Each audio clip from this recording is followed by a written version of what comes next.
And we're live. Welcome, everybody, to the Liberty First Foundation Weekly Roundtable, where we discuss the week's political happenings. And this week, we've got a lot of it.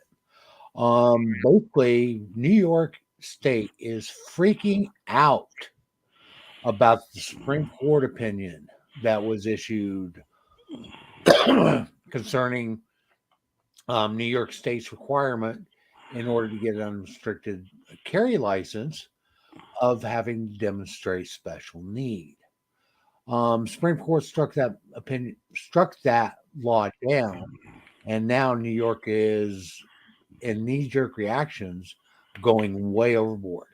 Tonight I have with me Frank Johnson, who will be helping with the discussion, and Michael Vasquez. Hello, and thank you for joining us. That's me. Welcome, everybody. And as usual, we always encourage our audience to participate in the conversation. Let us know if you agree with what we're saying or if you don't. We are very open and we encourage open dialogue and open discussion. That's the only way that we can grow as personally and as a nation. So with that, welcome everybody. Hey, it's good to be back. Sorry I was out last week, but I'm glad to be back with you guys. I'm glad to have you back, Michael. So, oh my God, I'm so pissed off. New York State is what a cesspool. And really, looking at appointed Governor Kathy Hochul, looking at the Democrat-led single-party rule of New York State, which is the example. Good evening, Jan. Yeah, they're the example for everyone else, and it pisses me off because this is draconian. It's beyond draconian. We've got entire counties that have been designated as sensitive areas because they fall within a park region. This is how it is such an obvious, on so many levels, this is a violation of the Constitution, the New York State Constitution. It is an attack on our Supreme Court. And worst of all, when we take all that into account, the worst thing is it doesn't make anyone safe. No. It will not protect a single person. So it is completely ineffective. It is useless. And its only effort is to say, screw you, you don't have any rights. If their knee-jerk reaction has done anything at all, what it has done is hang billboards all over the city and state of New York that tells criminals exactly where to find their most vulnerable victim. Yeah. It is absolutely that counterproductive. It is increasing the potential for harm of people in New York State. Yeah, so hey, listen, guys, if you're looking to mug somebody, looking to kill someone, looking to rape somebody, this park, this avenue, this area over here, you're guaranteed not to find anybody who's got the ability to fight back. So have at it. Go in there and wreak all the havoc that you want, because we've made sure that nobody here is allowed to carry a firearm to defend themselves. Yeah. Here's the really sad thing. Okay, legislation, which they did in an emergency session, just like they did with the SAFE Act, is going to take at least 2 months before it goes into an effect. So how it's an emergency, I don't really understand, but that's beside the point. It literally designates the Adirondack Park area, the Catskills, essentially every park within the state of New York, which there's over 350,000 square miles of designated parks in the state of New York. They have been designated as sensitive areas. And as I was saying, in some places, entire counties are designated as safe area, as sensitive areas. And these are counties where hunting is a huge part of the recreational venue up here, and you will no longer be able to hunt with a firearm because all firearms are no longer allowed in parks in the state of New York. You know, we should make this very clear for everyone up front. So, the Supreme Court, let's make sure we get all the background so everyone's on the same page. Yep. The Supreme Court came in, looked at it was New York State versus Bruin, Bruen. In other words, New York Pistol and Rifle Association against Bruin, Bruen, which is New York State. And they said, the Supreme Court said, you have a right, an absolute right by birth as an American citizen to have your Second Amendment rights, to be able to carry a firearm. That New York State must give you a license unless there is a significant and serious problem to prevent you from being able to exercise your right. New York State, as a reaction, said, oh my God, American citizens may be armed. We have to stop that. And while we're at it, let's do this extra stuff too. And that's the problem. Not only did they say we have to stop someone from exercising their rights, they added on extra things that just help them politically to punish people who even think about exercising their rights. So at the core, this is about denying you your rights. This is what gun control at every instance is about. It's you cannot exercise a right that you have had since birth. And in New York, not only have they said, well, this arbitrary space that they arbitrarily decided that no one got to see. By the way, for everyone to make sure this is clear for everyone, they wrote this, they voted on this, they passed it and signed it into law on July 1st in one day, in less than 24 hours. No one got to see it until after it was a law. No one got to comment on this until after it was a law. They rammed this through because they knew if anyone saw this, they would say, this is a problem. And one of the biggest problems I have with it, besides the arbitrariness of this, is that, so now for me to exercise a right that I have by birth, I have to go and give New York State 3 years of my private information, my social media contact, my First Amendment speech.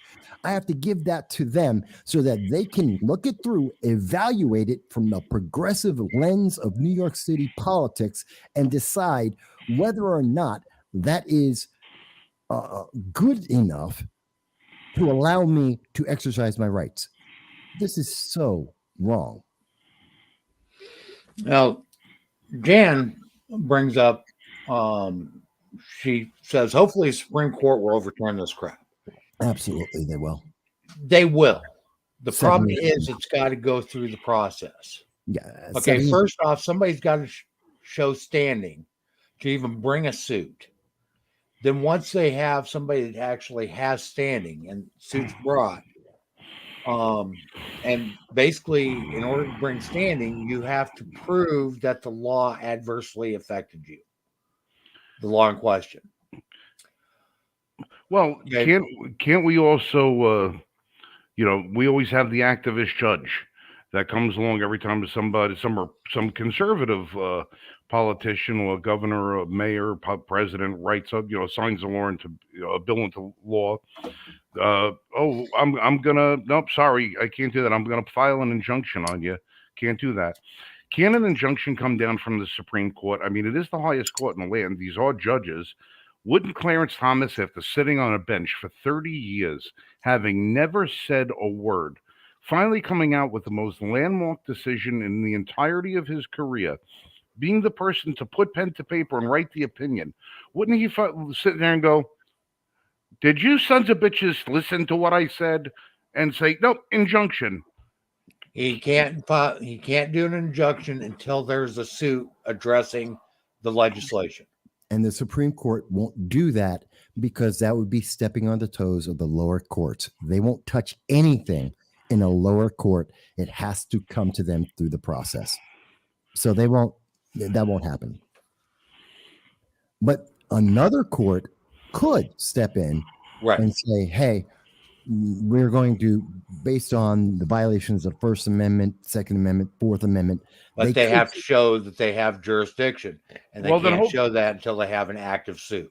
Well, then hopefully one of these lower courts that has a high percentage of hunting population, like Shenango, Broome, Sullivan, all these counties that rely on that 3 or 4 weeks every year, when thousands of hunters disseminate upon those counties and bring the lifeblood of funds into those small towns. Hopefully, one of the judges in one of those districts will say, "Hey, you know what? This is going to adversely affect our whole district because you're effectively killing hunting in our state. You're gonna not be, because here's the thing about what people don't understand about hunting. You don't need to have a concealed carry permit to hunt with a handgun. Right. All you need is a permit, period. In New York State, when you hunt with a handgun, there is no concealed carry restriction for hunters. It's an open carry state during hunting season while you're hunting, so long as you're legally permitted to own that firearm. So what they're telling you is that all the hunters that carry a sidearm when they go hunting, and I'm one of them, my father was one of them, my brother's the same, and every hunter I know carries a sidearm, because there are instances where you may need to defend yourself from something up close and personal. You're basically telling these people you can't go into the woods with that gun. Exactly. That's exactly what you're telling them. Now, if they talk about, how they always talk about we have to have a long-standing history of behavior how we can, craft the law and say, oh, well, is this common? They've been hunting like this for 130 years in New York. There's a long storied history of hunting in New York.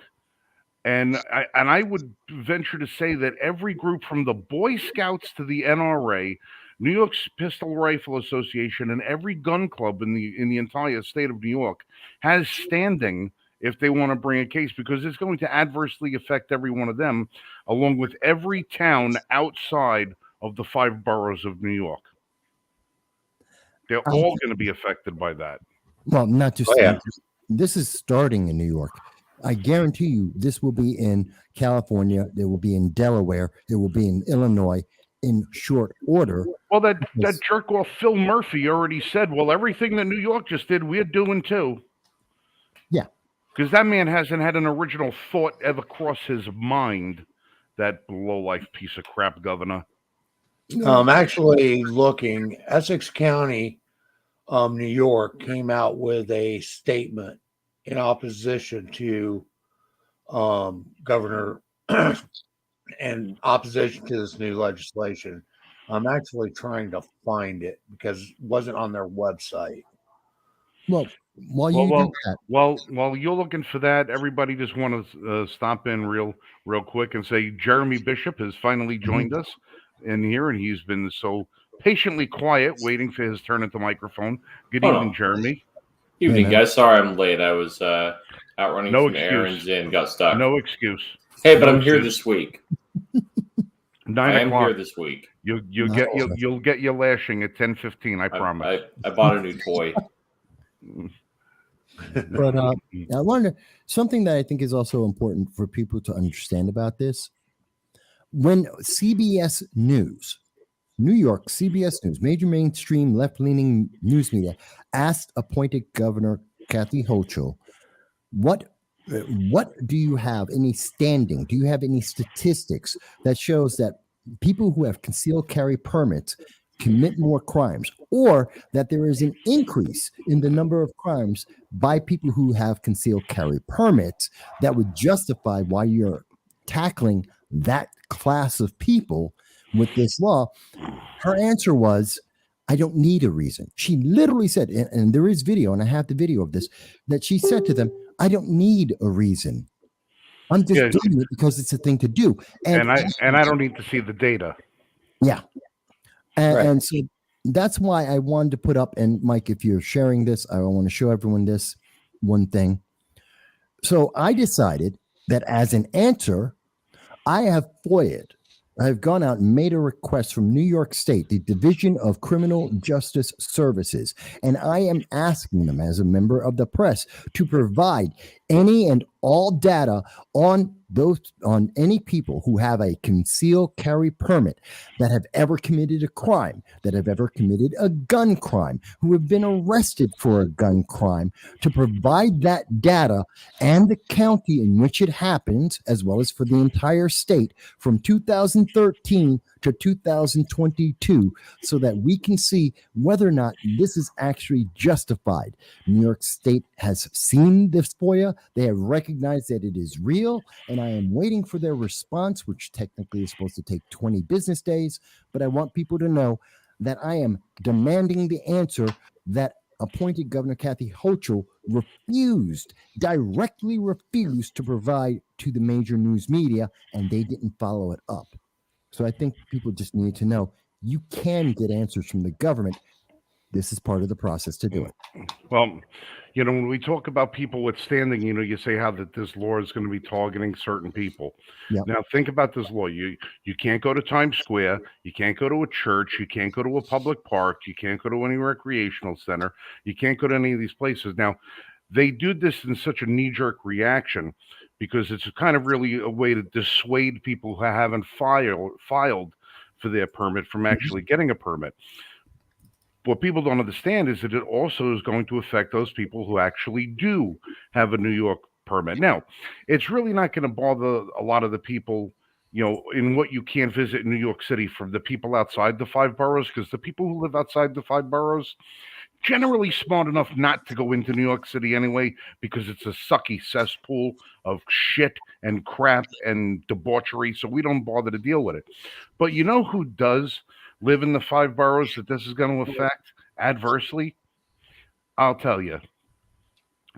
Robert De Niro, Justin Timberlake, Sarah Jessica Parker, Leonardo DiCaprio, Hugh Jackman, Mariah Carey, Jerry Seinfeld, Alec Baldwin, Al Pacino, Tina Fey, Steven Spielberg, Taylor Swift, Denzel Washington, Matt Damon, because these are all celebrities that live in New York City that have armed bodyguards.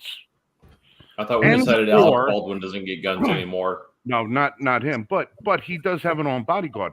Now, either these people have a concealed carry permit, and they just don't let you know about it because it's good for them and not for you, or they are all employed some sort of private security that all has armed bodyguards. Now, it might behoove some of these people, like Mr. De Niro, who hates guns unless he's acting like a tough guy in a movie. Oh, by the way, guess what, Bobby? Your bodyguard can't carry a gun no more. No, there's an exclusion. Guess what, David Hogg?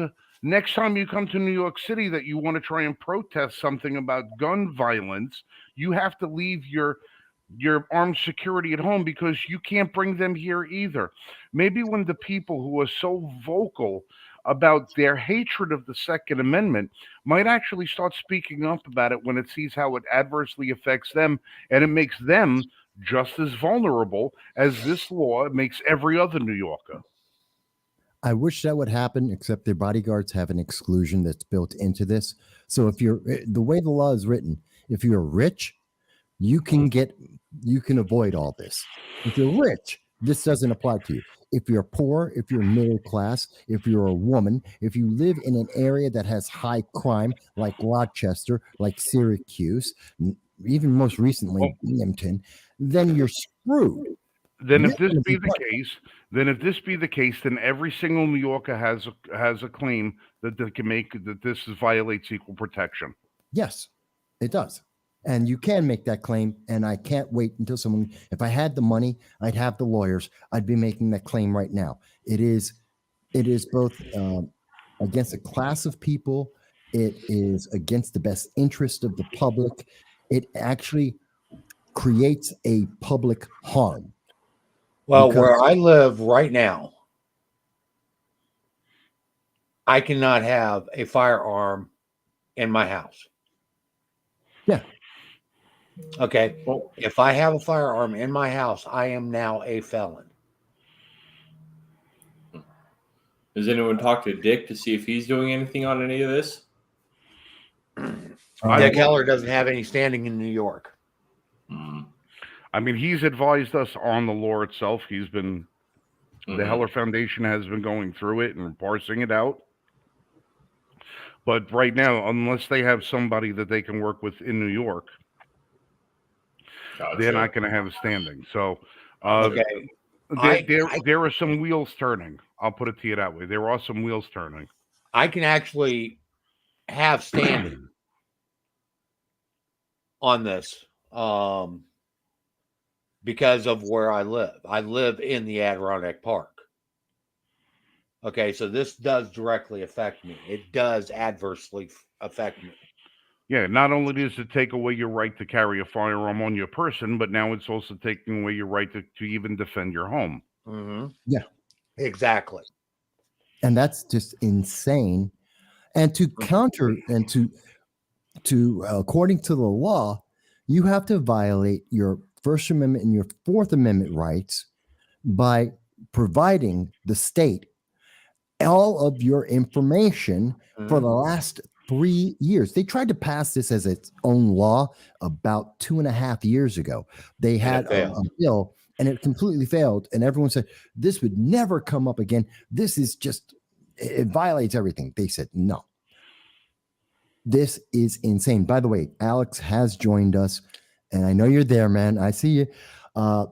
And I've just been going on a rant. We've been going on a rant, but good to see you there, man. Welcome, Alex. I don't believe. Why in the hell does New York State or any government agency need 3 years of my Twitter, my Facebook, my YouTube, everything? If they're trying to say, well, it's because we want to make sure you're not dangerous. Don't you have a red flag law for that? Don't you have my neighbors for that? Don't you have the local police for that? That's no excuse. No, you have to understand, because they're going to be able to say, well, we need to be able to review that stuff. And with the amount of permit applications that are coming in, every one of those people is a 3-year look back that we have on a social media. And guess what? We don't have the manpower to do it. So we're just going to have to wait until we get this done. So when 500,000 New Yorkers apply for their permit, and that's 15 million years of lookbacks that they have to do, they're going to say, well, hey, it's only Bob down in the office in the in the basement over there. He's the one doing all of that stuff. It takes him a lot of time to do it. Now, they still don't give you any sort of parameters as to what's acceptable on your social media. So if you've complained about your taxes, are you anti-government? If you complain the gas is too high, are you anti-government? You say the rent is too damn high, are you anti-government? What is it going to be that's going to be the pre-qualifier for denial? And who's making that judgment? Is an off-color joke going to be enough to disqualify you? What is exactly going to be in that 3 years of look back that they're going to be able to say, this is okay and this is not? And when the fuck did they turn into the thought police? Exactly. That's my point. Anytime you post anything, even about the Second Amendment and the right to, because they're going to use that as, oh, well, these people just wanted to overthrow the government, and now you're anti-government and you're screwed. They're going to take every little bit and piece that they can on this. Okay, so here is a Senate write-up on the new legislation. Okay. Criminal possession of a weapon in a prohibited area will be a Class E felony, punishable by up to 4 years in prison. In addition, there will be a separate Class E felony for criminal possession of a weapon in a private property where the owner has not explicitly authorized weapons on the premises. In other words, if they don't tell you you can have a weapon on private property and you're found with one, you are a felon. No, and I want to make sure how everyone understands how that applies to them. Kathy Hochul described it and said how this would function. Unless a business explicitly says that they allow you to have a concealed carry on their business, on the property of that business, then it is assumed that they automatically are in the negative, that they prohibit you from being able to conceal carry.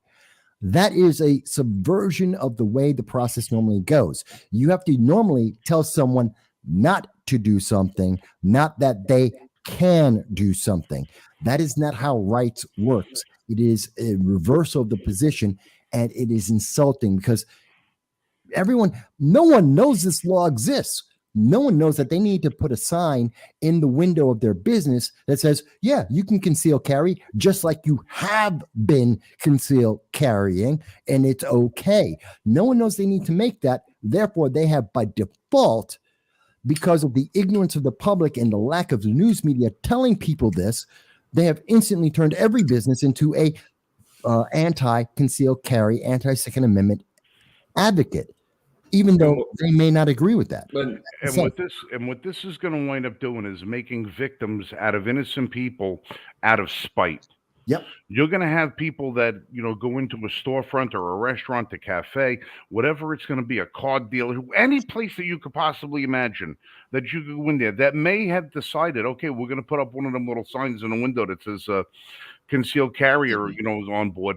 And then somebody's going to wind up getting into an argument, pulling down the sign, and wind up saying, well, you're not allowed to carry in here no more, and getting you locked up on the spot. Say, well, we just rescinded that permission. Yep. Now you're in violation. Yep. You're going to have people taking the signs down out of spite. You'll be at Home Depot. All right. I was at, where I was the other day? I was at Dave & Buster's. Yeah. I don't know if anybody's familiar with Dave & Buster's. This is a restaurant, video arcade place. Yeah. Went with Lori and my cousin's family. We all went. We had a nice time. I went to their website ahead of time because I wanted to find out what the carry regulations were for that particular store, knowing that there's a lot of kids in there. Now, I don't go to Buffalo Wild Wings because they have a sign on the door that says no carrying of firearms, concealed or otherwise. So I wanted to see what Dave & Buster's was all about before I went there. And on their website, it says, no open carrying of firearms. Concealed carry firearms are totally acceptable. We welcome you. And I was like, you know what, Dave & Buster's, thumbs up. All right, I understand why you don't want open carry. There's a lot of moms and dads in there with kids. You don't want to have people getting nervous. Concealed carry, awesome. So we went there, no problem.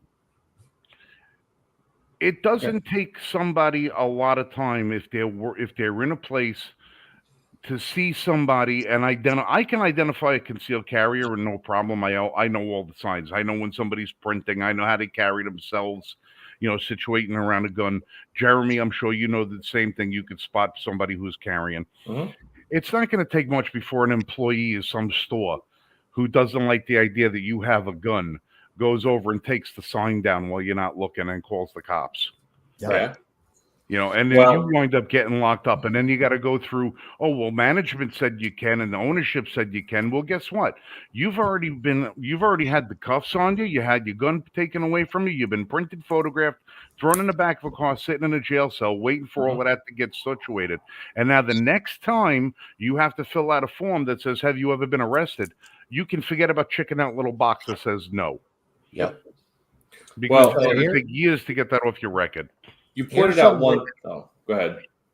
Here's some of the areas that they're listing as sensitive areas: federal, state, local government buildings, including courts, places providing health or medical care, such as hospitals, nursing homes, adult care facilities, domestic violence shelters, medical campuses, behavioral facilities, mental health and chemical dependency facilities, and clinics, places of worship or religious occupation, places where children gather, including but not limited to schools, libraries, daycare centers, playgrounds, parks, and zoos. Any OCFS regulated locations that provide services to children, youth, or young adults. Any OPWDD, OASAS, OMH, and OTDA funded or regulated locations, including homeless shelters, places used for public transportation or transit, including airports, train stations, subway and rail stations, bus terminals, establishments where alcohol or cannabis is consumed. Which means now I can't even fly into New York with my legally owned, legally carrying firearm. I can't fly into New York. Now, if I go to New York, I can fly in, but I have to fly in not having my gun. But when I get to New York, I could stop by the local FFL, buy a new gun, have it listed on my permit, and walk around in the 3 square feet that they left me. And then sell it before you leave. And Yeah. think about this. We Establishes where alcohol or cannabis is consumed. So Dave and Buster's is out. You can no longer carry at Dave and Buster's. Yeah, and- Locations when being used as a polling place. Well, how is Educational- it that they're going to make the judgments for these private businesses? If a restaurant says we welcome you if you carry a concealed firearm, we welcome you to do that, and then they're going to turn around if and they say, serve alcohol, they can't. well, how are they going to make that determination for another business? You're taking the right to choose away from somebody. Right. You got to remember, she's the queen. She can do that. Because it's a progressive state. And remember, have we not seen videos?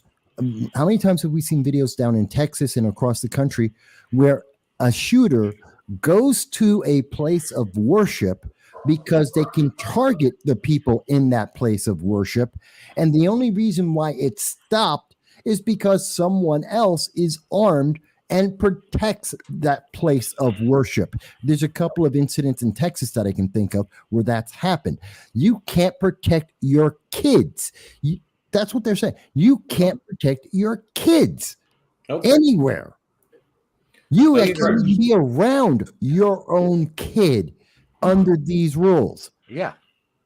This is Theaters, insane. stadiums, arenas, racetracks, museums, amusement parks, performance venues, concerts, exhibits, conference centers, banquet halls, casinos, and venues for athletic games or contests. Any public sidewalk restricted from access for a permitted special event that has signage. Any gathering of individuals who are collectively expressing First Amendment rights of protest or assembly. Times Square. The prohibition of carrying weapons in sensitive areas does not apply to police officers, peace officers, armed security guards, active duty military personnel, or any person who is lawfully engaged in hunting. The bill also ensures residents of child care facilities, such as foster parents and other similar locations, can keep a firearm in the home as long as it is stored safely in accordance with applicable law. Well, hold on, though. What about people that run daycares out of their homes? Does that mean that they're not allowed to there because there's a gathering of children? That's right.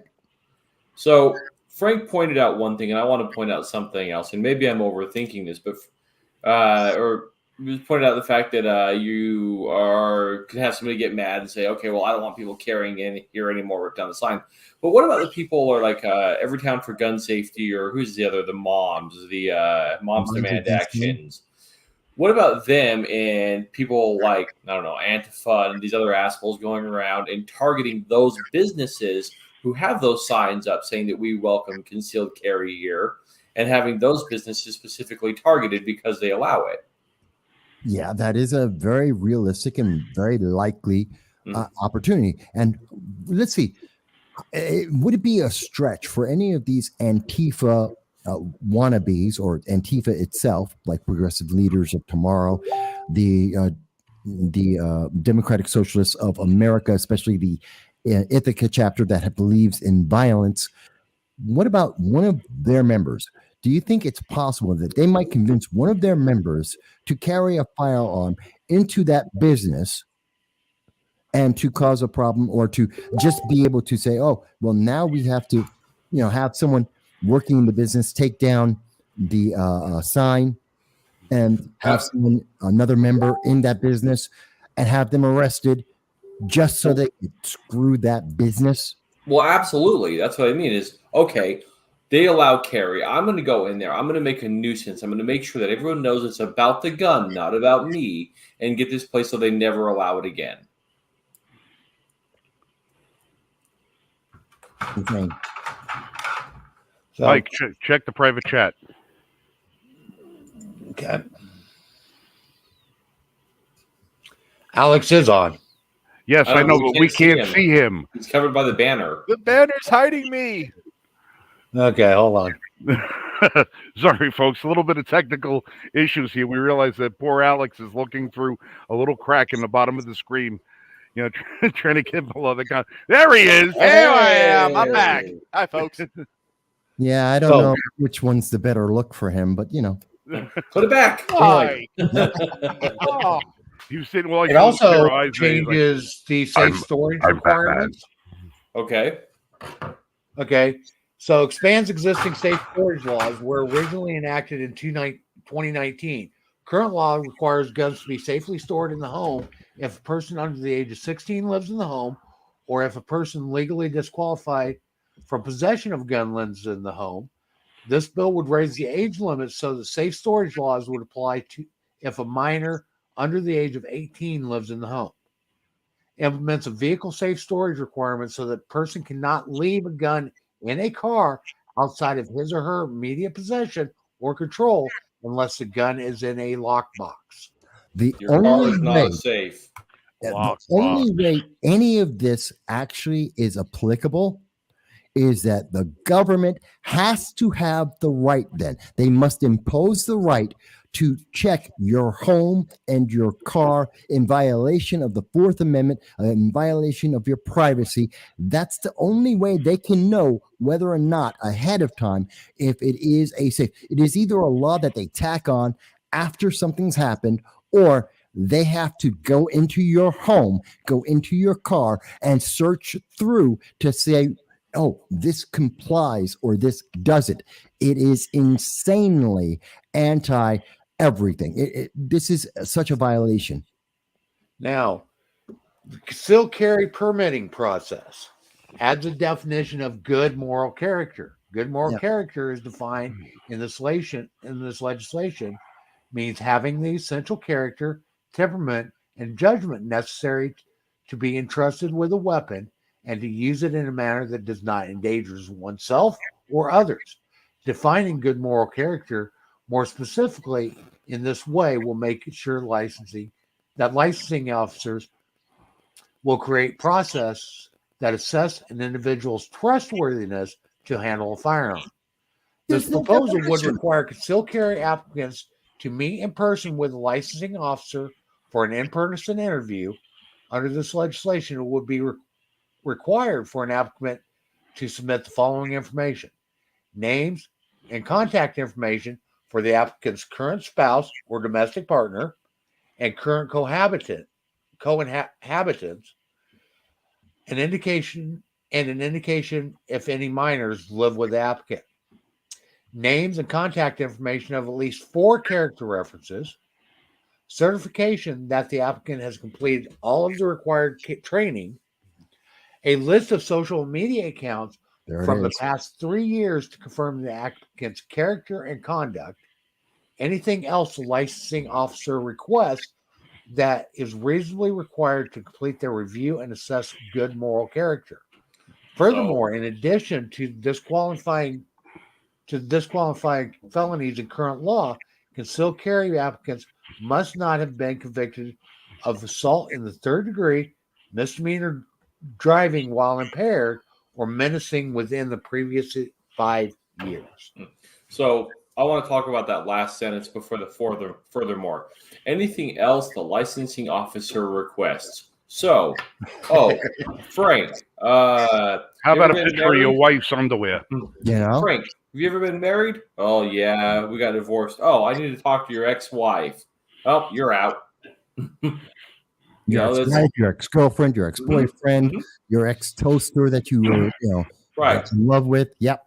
Mm-hmm. Oh, I want to see the maintenance records of your vehicle. Oh, you don't maintain your vehicle enough. You can't be trusted. And it's up for interpretation. You didn't pay all your bills on time. Yep. Oh, it doesn't matter that the entire government was shut down, that the nation was shut down, that your business was closed forever. You didn't pay every bill on time, all the time over the last 3 years. I'm sorry, you're not trustworthy enough.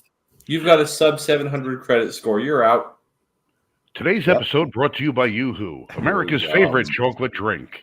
It's great. Mike. Today's episode brought to you by the letters A and R and the number 15. Yeah, right. wouldn't you say, as a frown upside down kind of concept, wouldn't you? I mean, you're not surprised that New York is coming down with all of these extra restrictive rights from the city point of view? Isn't it a good thing that California, New York City, all these areas throw down the most restrictive policies you could think of and then have it all go to the Supreme Court at once? I mean, the Supreme Court ruling would, just by the letter of the decision or the opinion, would strike all of that down. You would think that would happen, but they already did that, and this is the response. So, Right, they have to go back response to that. through. They have to go back through the Supreme Court process. In the meantime, unless there's an injunction, correct me if I'm wrong, they can still impose these restrictions. So you've got another 1 to 2 12 years. years. 12 years? 7 Before to it hits the 12. Supreme Court, yeah. 7 to 12. New York Safety Act has been actively being appealed. And it's over 10 years old now. Yeah. And it still hasn't made it to the Supreme Court. Dude, Mike, come on down to Ohio. We got constitutional carry. I mean, the weather's about the same. The governor's kind of a see you next Tuesday, but we're getting rid of him eventually, anyways. But yeah, that's New York State in a nutshell. But this will be California, Illinois, Maryland, Delaware, Massachusetts, New New Jersey, Jersey. So it's going to all of these places. Hawaii. They are actively writing their versions of this right now. They're not writing it. They're Xeroxing it. Pretty They're much. just photocopying it and signing them. That's what they're going to do. All right, so we have a bifurcation on our constitutional amendments. I mean, the biggest one, the biggest split I've seen has been the 2A decision from the Supreme Court. And honestly, I didn't think this was going to be as big as it is. The Roe versus Wade opinion has been freaking people out on the left. I've had a chance to see some of their live reactions to it, and they believe that their ability to not kill a child is literally the end of the world. And I'm talking about guys. Now, I can kind of understand that with some of these, and hey, I'm one of the types. I'm a millennial. I'm an elder millennial, but I'm still in the generation. A lot of these single guys are great with the idea of abortion because that means they don't have to have responsibility for their children. Well, groups like Jane's Revenge started planning attacks before the decision was ever made. As soon as the leak was brought out, they started planning attacks on everything. And there's been, Vast, like 20 pro-life places firebombed and... Oh, yeah. Mm-hmm. And about 10 churches as well. Yeah. Just since Roe versus These Wade. people are psychopaths. Yes, they are. And the thing is a lot of this stuff is happening in states that haven't passed any restrictions. Yeah, and New York, it's happening in California, New York State, two of the biggest places known for their protests. And you have in New York State, in California, you have late-term abortion up to the moment of birth. They voted for it. Donna Lopardo, my assemblywoman, voted to kill a baby at the moment of birth. And that same people are telling me, but abortion needs to be protected. How much more can you, what else do you want? And there's a lot of misconceptions too that viability plays into the law here in New York, but New York actually repealed that part of their law. So viability is no longer a part of whether abortion is legal or not. Okay, viability has nothing to do with it anymore. This is all of these laws are being done at the last minute out of viciousness. This is vicious. This is vindictive. And this is breaking our Constitution, both at the state and at the federal level. These are people who are saying, we have a certain political point of view, and if you don't like it, we're going to destroy your life. Well, this is nation by definition. I want to go back to the Second Amendment stuff real quick.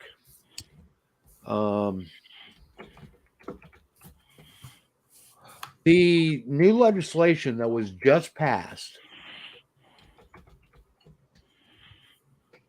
it's called actually violates New York State civil rights law. Yes. It's discriminatory.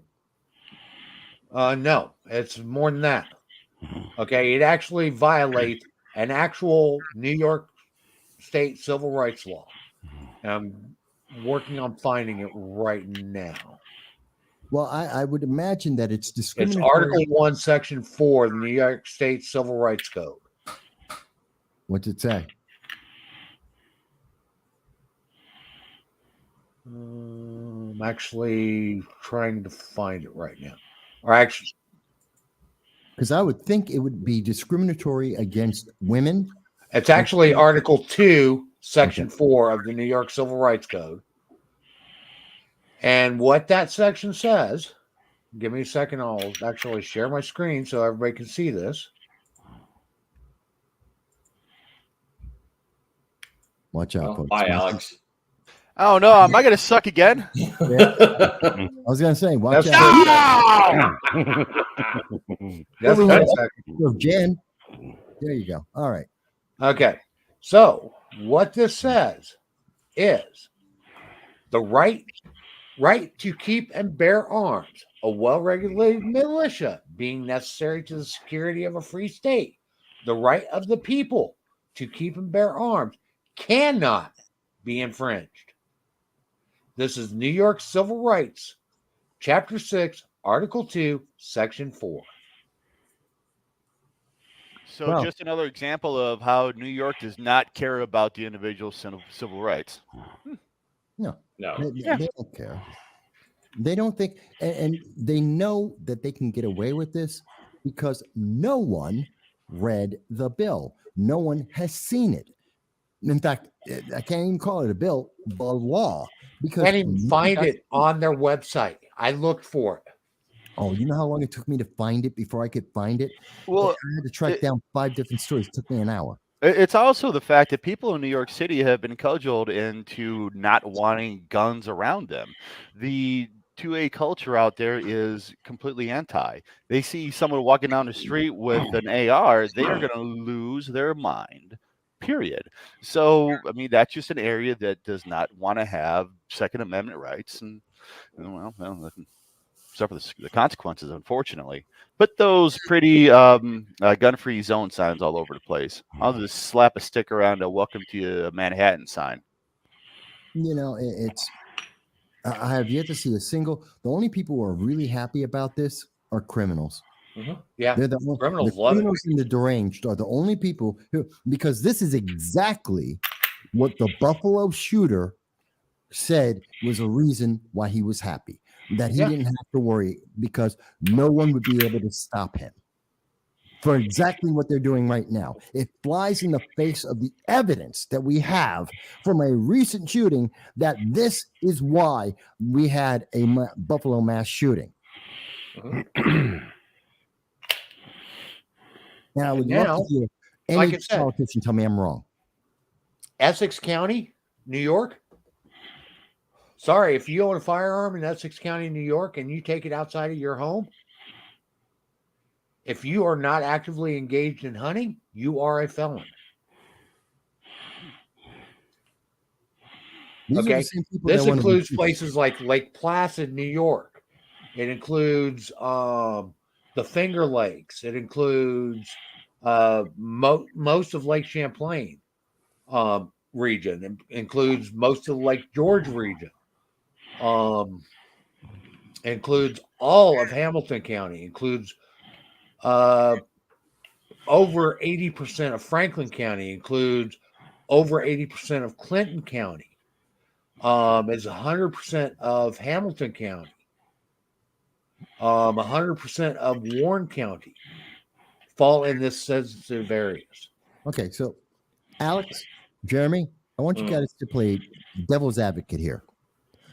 Can you give me a single example, any example of any of the things we've talked about so far tonight that prevents a criminal from mugging someone, mass shooting, school shooting, any kind of crime with a firearm? Can you point out anything that we have just gone over, which is the law, that would prevent a criminal from breaking the law?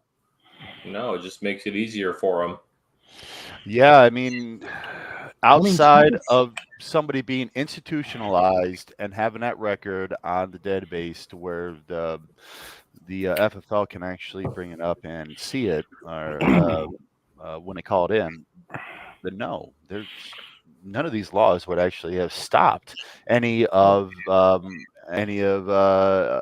these shootings. I mean, look at Japan. Look at Shinzo Abe. Yeah, I brought that up this morning. Yeah, exactly. The Japanese culture, the Japanese island nation, they have absolutely no gun rates whatsoever. And as somebody, a great mentor of mine once showed me, you can make a shotgun out of a pipe if you want. And they actually kind of broke it down how this guy made it. He made a shotgun and shot Shinzo Abe twice. This is a country with exactly zero gun rights, and they have the security to kind of back that up. Their security obviously was not expecting that type of assault, that type of assassination attempt. So he was kind of walking out in the open.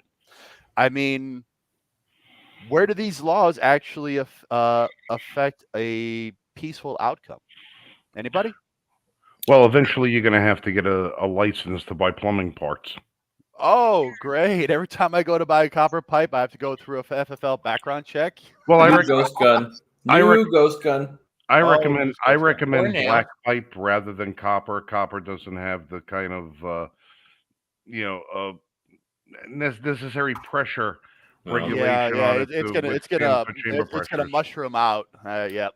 Yeah, so black pipe is at the minimum. I don't even recognize And it's cheaper, galvanized. folks. Now, Frank, are you saying that black pipe matters? Yeah, black pipe. That's gotta be a meme. Black pipe matters. Oh shit! I'll be back in a minute. Oh shit, he's gonna make a meme. Oh god, let him do his thing. All right, Voss, get on it. This is something, man. I'm looking at this stuff, and yes, Japan is a wonderful example of this stuff. We don't even need to go to Japan.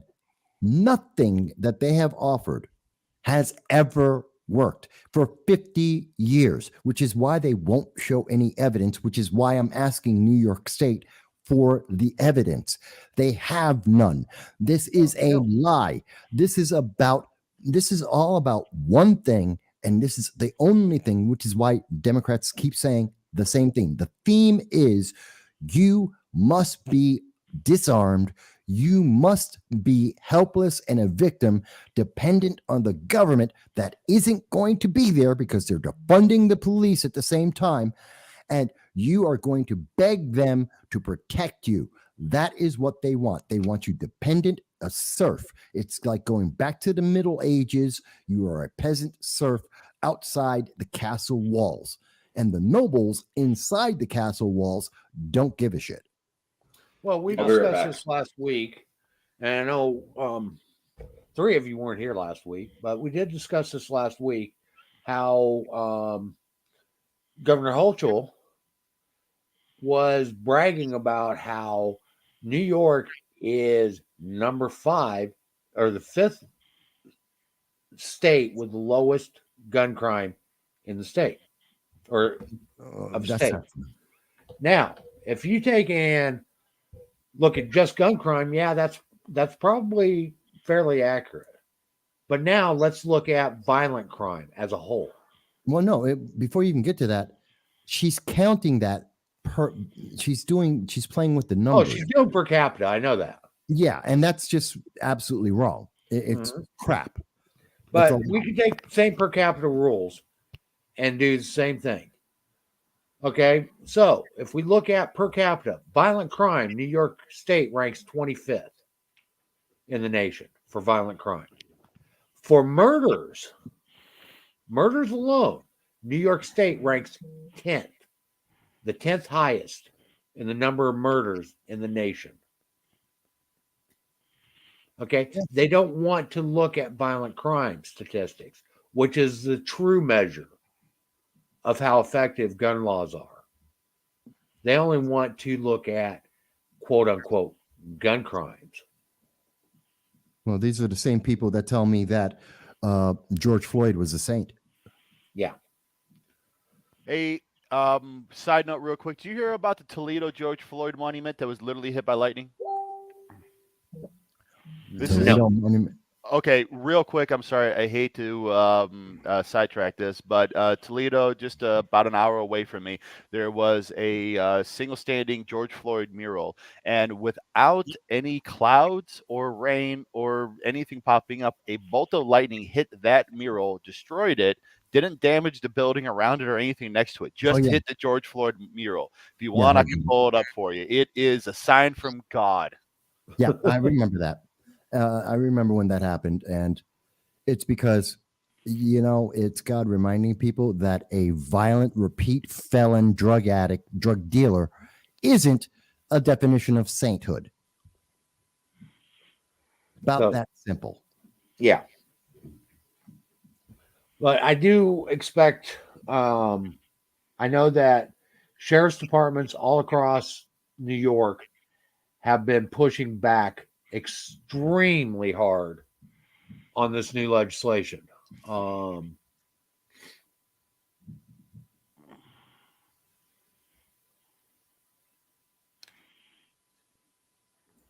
Sorry. Hello? Sorry about that. I was looking at something.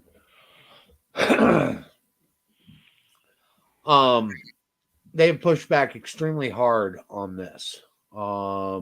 Essentially, what they have stated is that the new legislation is unconstitutional both under the state and federal constitutions, and that they will not be enforcing any of it.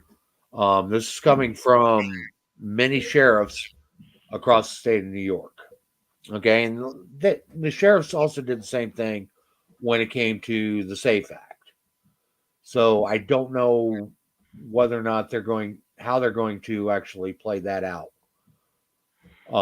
Either. So, But that's not enough, because even if they say they're not going to enforce this, it's on the books. It's an actual law. well, that's it. And it can be used against anyone at any moment to deny them their rights, to punish them, to embarrass them. Anyone who wants from politics, or you're going for a job. I mean, this can be used in so many ways to intimidate and to punish people. Well, And- it's not only that. Okay, yeah, the sheriff's department may say that they're not going to enforce it, but that doesn't mean that local law enforcement won't enforce it. It doesn't mean that state police won't enforce it. Yeah. Okay, and then you've got DC, who's running all over these park areas. They're going to be enforcing it as well. And this is, it's so aggravating, and it is. And again, I have to say, it's being copied. Oh, It's it going is. around the rest of the world. No, It rather, is. the rest of the country. That's a problem. On the false lie that you are now going to be safe. And no one in the news media will say, hey, how does this actually protect anyone? Please, they won't even give an example of a situation where this actually protects someone. No, they Not won't. even one. Has anyone ever heard them say, okay, and here's an example of how this will protect you? Even once. And let's look at recent mass shooting events or active shooter events. Okay, I'd rather call them active shooter events than mass shooting events.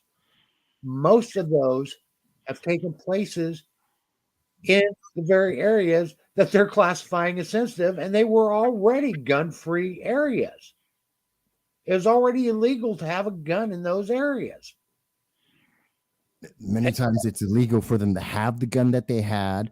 It's illegal for them to use it the way that they used it, to have it in the location they had it in. What a surprise that criminals are breaking the law. Gee, if criminals only would follow the law, we wouldn't have a problem. It's my head hurts. It does. Hey, just so everybody knows, Black Pipe Matters is now blackpipematters.com. We own the domain, and t-shirts And T-shirts will be available this Monday at blackpipematters.com. So, Oh, I love that. I love that. Hey, oh, by the way, hey, Dal. Dal is a friend of mine. He's a really good guy. And Dal says, because the only examples they have talking about states, because the only examples they have would highlight government overreach, incompetence, abuse. And that's why they won't say it. And I agree with Oh you. yeah, exactly. And honestly, all this is government overreach. That is it in a nutshell. Because there is no data that will prove that this is going to be effective. There's There is data that no shows- studies that would prove that this is going to be effective. I mean, there's absolutely zero supporting this as reducing anything. I've been looking for 15 years to see an example of any of these gun laws, and especially something this extreme, ever working. 15 years. I've never seen the evidence. Let's Well, go to the New York gun involved violence elimination report, and it tells you right there. Safe Act didn't work. The red flags haven't worked.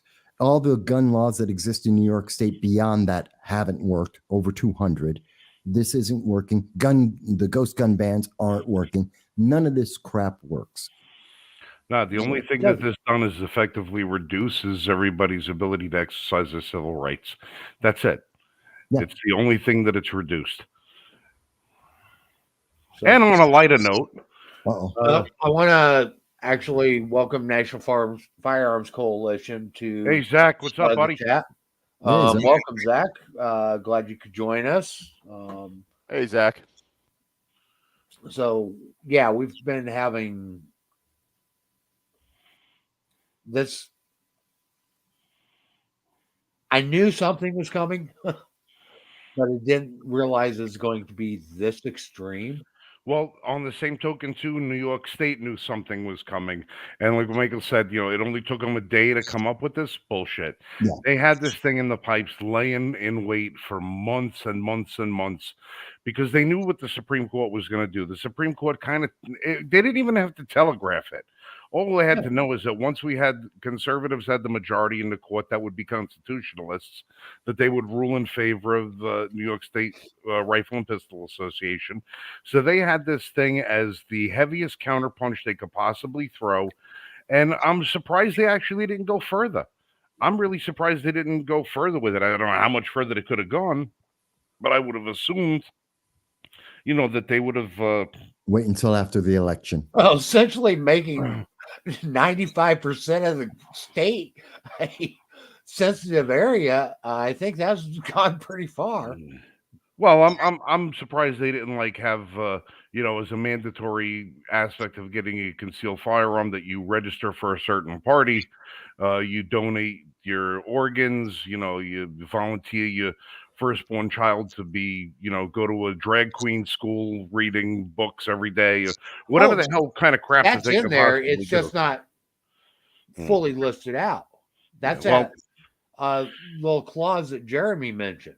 Yeah. Well, Any other requirements that the issuing official may deem prudent to prove that you're of good moral character.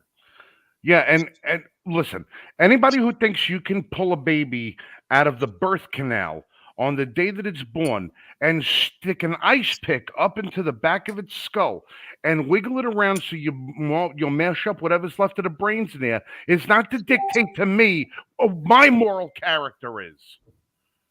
I don't want to hear this bullshit. They're going to determine to me what my moral character is. I will lay my life down on the line for a complete stranger any day of the week if it means me putting myself between them and a threat. They would rather sacrifice innocent babies, innocent people, than have to have their agenda get pushed off one way or another. These are the last people on the face of the earth that should be telling anybody about moral character. And they're going to be our judges? They're going to be our judges. Bullshit. It doesn't fly with me. It's not going to fly with the people in New York. It sure as hell ain't going to fly with the court. And if this piece of crap governor up there wants to debate somebody on the issue, I'll put up a couple of podiums. I'll They'll put up a never couple of debate. podiums. They will never debate this with us, No. because if they ever have to actually answer a question and actually have to defend their actions, they will lose. And they know it. They have no justification for any of this, which is why, when asked by CBS, she didn't even try and justify it. Well, New No, York is a That's perfect. why New they York pass is- it at 2 a.m. in the morning. Look, New York is the perfect example of why one-party rule sucks, especially when it's the left side of the platform that does it. Did you ever notice whenever the right side of the platform has one-party rule, freedom seems to expand, rights seem to expand, people have more freedoms, they can do what they want. But as soon as the left gets in control, they want to be the ones that constrict freedoms, constrict your rights. But yet, for some reason or other, they have the general public believing that they're the ones who care about civil rights. I don't. 30 I seconds. don't understand. When Because the hell are the people gonna wake the fuck up? Do you know why? Because anyone who's right leaning, anyone who's conservative, libertarian, a moderate of any sort, we're not in Hollywood. We're not the guys doing the advertising. We're not good at it. Well, somebody. I'll give you that. I will give the left that. They're very good at advertising, All right. and that's why they control Hollywood and the commercials we see. Somebody brought up a really good point on something that I saw not that long ago, as far as Hollywood is concerned. How come there are 1,000 movies about how evil Adolf Hitler was, but there's not a single movie about how evil Chairman Mao was? There's not a single movie about how evil Stalin was. Not a single movie about what Mussolini did to his people. Or Pol The Pot. only one, or Pol Pot, the only person that they ever go after is Hitler, because they like to turn around and try to tie Hitler to Republicans for some reason when he was a socialist.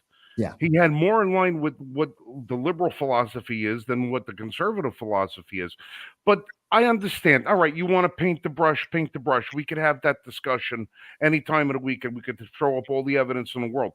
But why have they never come out with a movie against Chairman Mao, against communism, against socialism? Why is it every movie that they ever did about Fidel Castro paints him as the liberator instead of the murdering dictator that he was? Che Rivera. With Che Rivera. Why is it?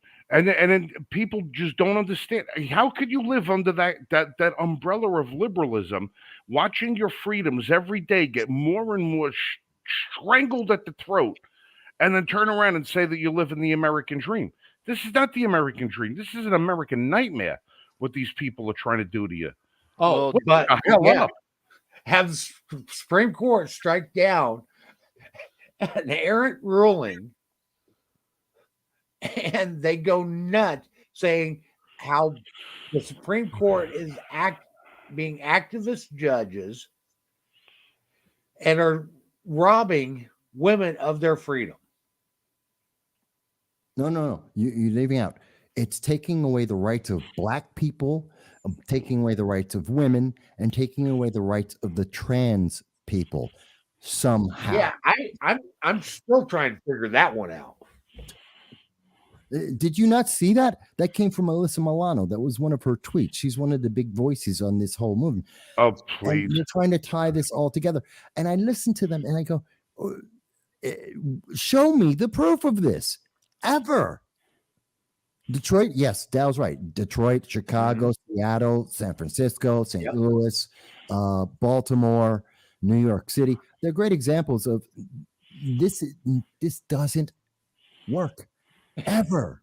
And you know, there used to be a saying: if you want to figure, or at least a test, if you wanted to know if you were being racist, it's easy. You take out the one group or term that you're using, identifier of any group or individual, take that out and switch it with another one. So if you could say, same sentence doesn't work if you say white or Black or Jewish or Christian, gay or straight. And if it is, then it's probably a racist, bigoted statement.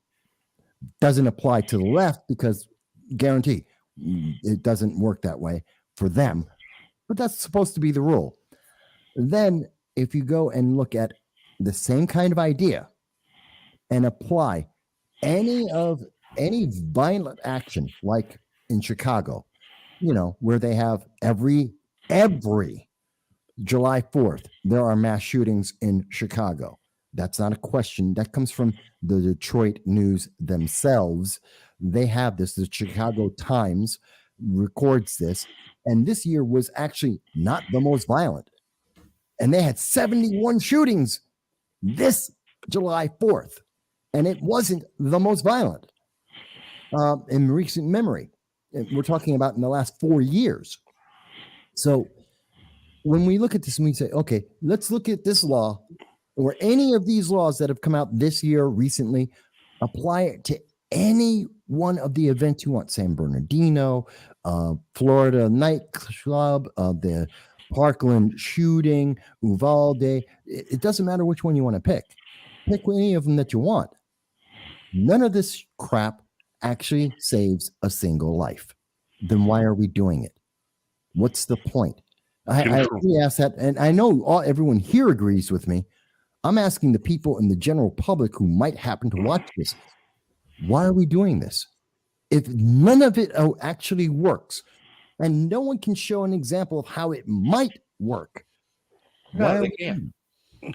And the only reason New York is conservative able corner entertainment too.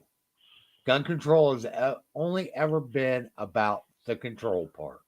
Well, Yes. like I said, the only reason that they're able to get away with this in New York at the moment is because New Yorkers have already lived a generation of having their rights deprived of them. If you tried to pull this shit in Ohio, okay, or you tried to pull this shit in Florida, or you try to pull this shit in Texas, and you come out with a law like this, the Capitol building would be a cinder by the end of the afternoon. There Agreed. would not be a single stick of wood left holding those buildings up. But because New Yorkers have already been living under this thumb of being told that you can't have this, you can't do this, you can't have that, most of the New Yorkers are going to walk around being completely unaffected by this because they already don't carry a gun. They don't Because already they haven't been able to. right. They're already so used to it. It's like, all right, well, I'm dead. How much deader can I be? You've already killed me. I'm already dead. I'm not gonna get any less dead. They're used to it, so they're allowed to let they allow this shit to go on. And then when you do have the 3% of New Yorkers that come out and say, "No, enough is enough," that 3% seems like the vocal minority of radicals when all we are is the actual majority of Americans, but you're in a area that's already controlled by radicals. Yeah. You know, it's like the Endangered Species Act. You could have a mountain, and on the left side of that mountain, there's a bird that is so prolific that they're like pigeons. They're everywhere. They're like mosquitoes. But on the right side of the mountain, maybe one bird every year comes over that side of the mountain and he's on that one side. That one bird that's over there is going to get listed on the Endangered Species Act because you don't belong there. So it's like it's such a rarity that people don't understand why it's there. So when the 3% of New York gun owners come out and say, hey, this is wrong, this is the law, this is that, well, you must be some sort of a radical. Yeah. No, look over the other side of the mountain. The rest of us are over there. We're trying to get over here, trying to let you know what the hell is going on. But until New Yorkers wake up and start trying to exercise their rights, they're not going to see how badly this affects them. But wait, because we've got examples of Utah and Ohio right here with us, and I have to ask you guys: is anyone paying attention to this? I know this is all happening in New York, but that's the start. We're starting at the progressive capital East Coast. Otherwise, it's starting at the progressive capital West Coast, which would be California. But it never stops here. Are people talking about this in your states?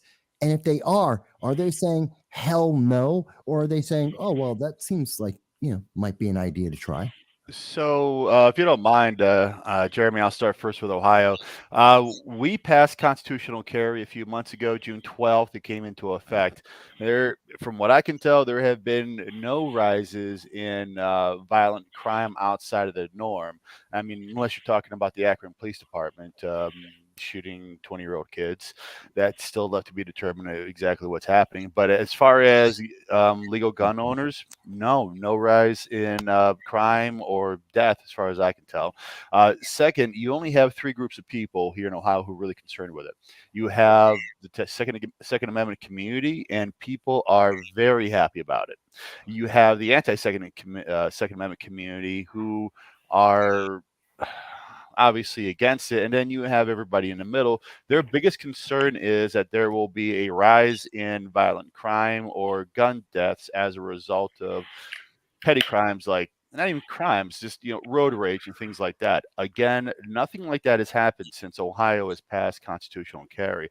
And I'd be willing to bet that after a month, taking a look at the statistics, I'd be willing to bet that the actual crime rate, not violent crime, just overall crime rate in the state has gone down.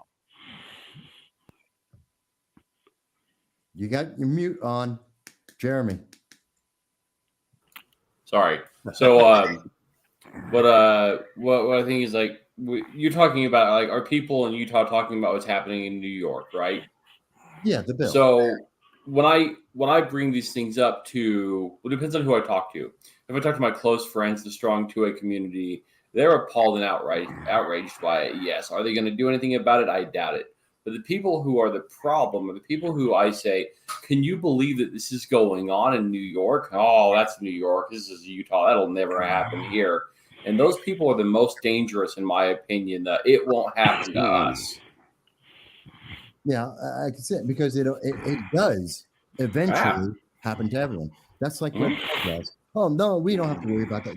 No one would ever allow the government to just punish you without ever committing a crime. That could never happen. No one's going to let that happen. Here it is. It's now in 19 states and DC, and there's a national bill that's poised to go through probably in the month of October, just in time for the election. Watch it happen. Watch it happen. That'll just put last nail in a coffin for the liberals. Sorry, Frank, go ahead. All right, I got a question for you. Why is it that carbonated beverages in a can have 12 ounces of fluid, but non-carbonated beverages in the can only have 11 ounces? What? Does anybody understand that? Why that happens? Gas expansion.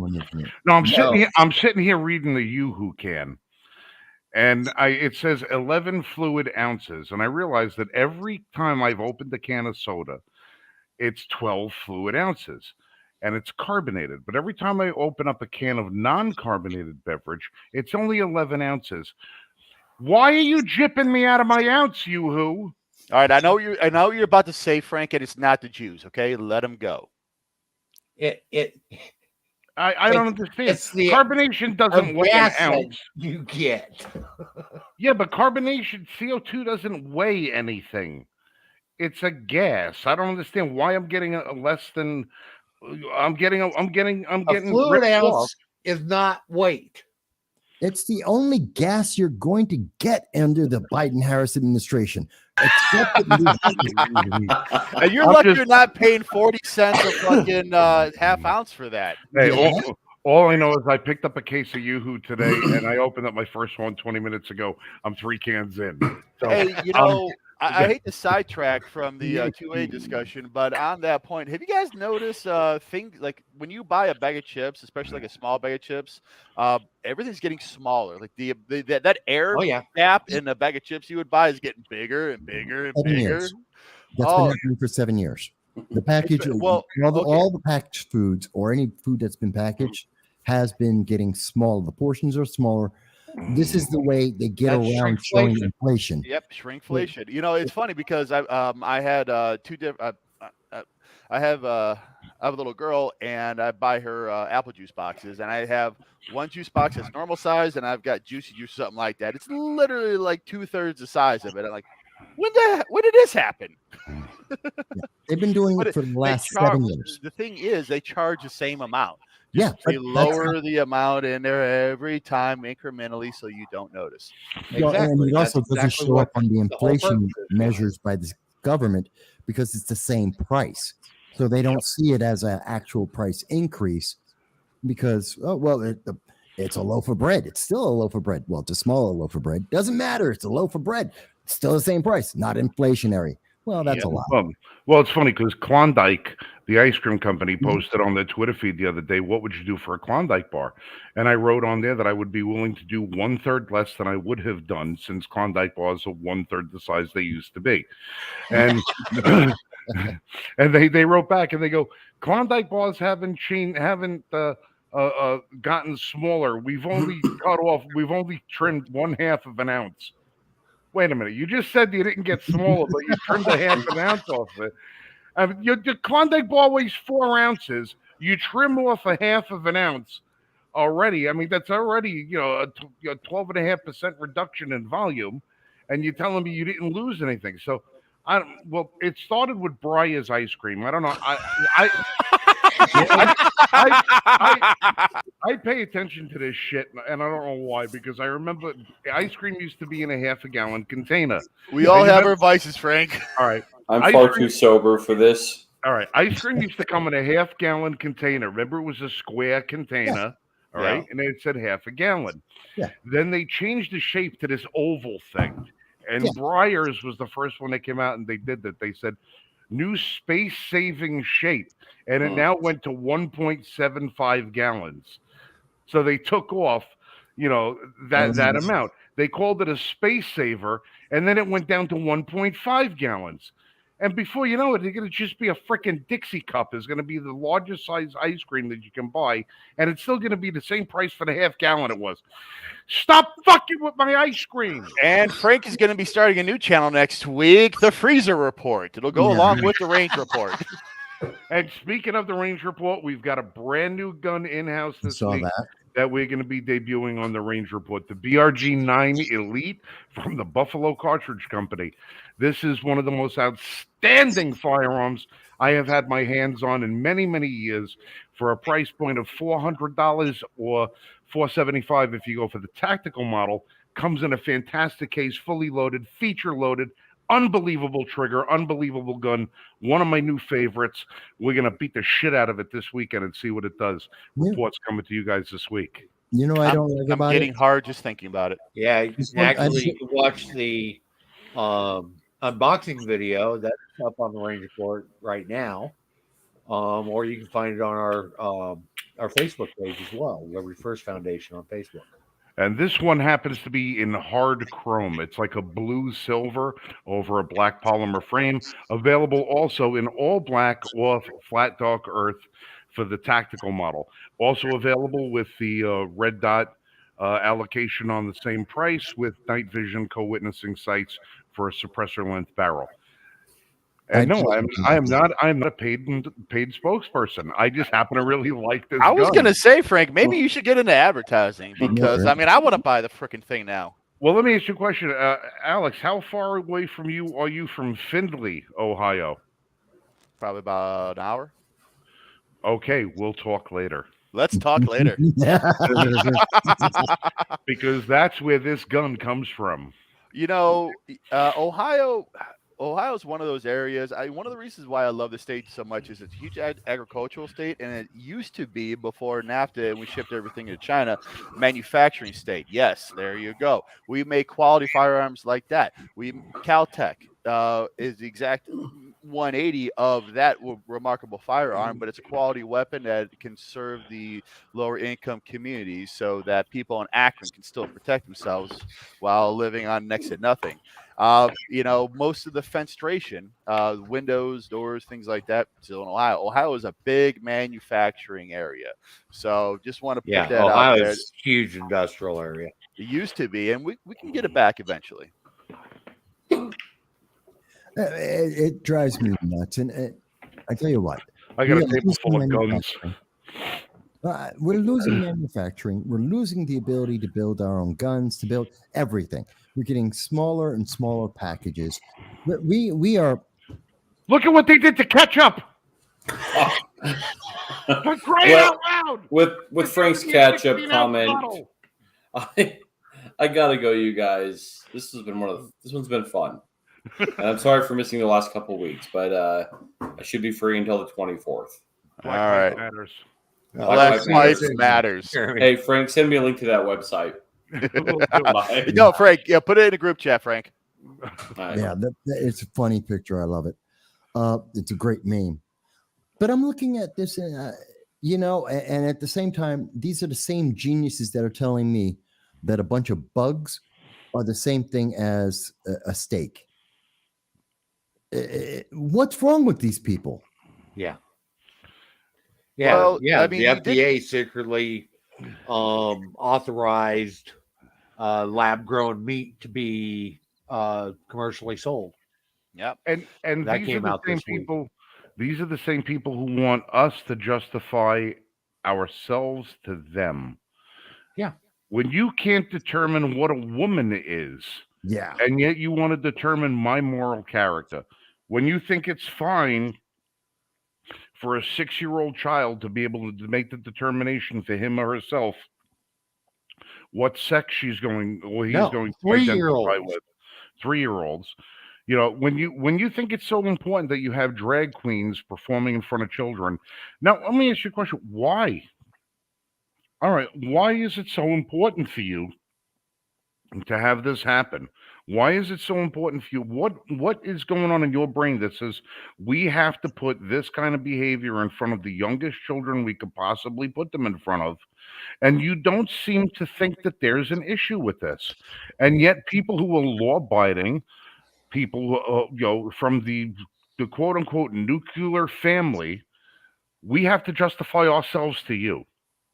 Well, look, you have to understand that the people perpetuating the transgender culture, especially when it comes to pushing on our kids, they're all people from the left. And there's a really simple explanation for this. They're not having kids, but they have our kids. The only way to perpetuate their ideology and the way they look at the world is by teaching our kids how to think. That's why because it's they one of the can't have reasons kids. why. Well, they don't want to have kids. They can't have kids. They've destroyed their own reproductive abilities. It doesn't really matter. But we know for a fact that these people are in the schools or in the school boards and are pushing their ideology on our children. And this is the one part where I can say thank God for COVID, because had it not been for COVID and kids going doing school from home, parents would not have paid attention enough to actually see what's going on. And the discerning and the concerned parents flipped the F out. And you can tell how Merrick Garland and the current administration feels about that, because they sick the FBI and these parents. Yeah. That he's been doing actively. And we're supposed to be, and we're the problem. We're the problem because I don't want a child at a strip show.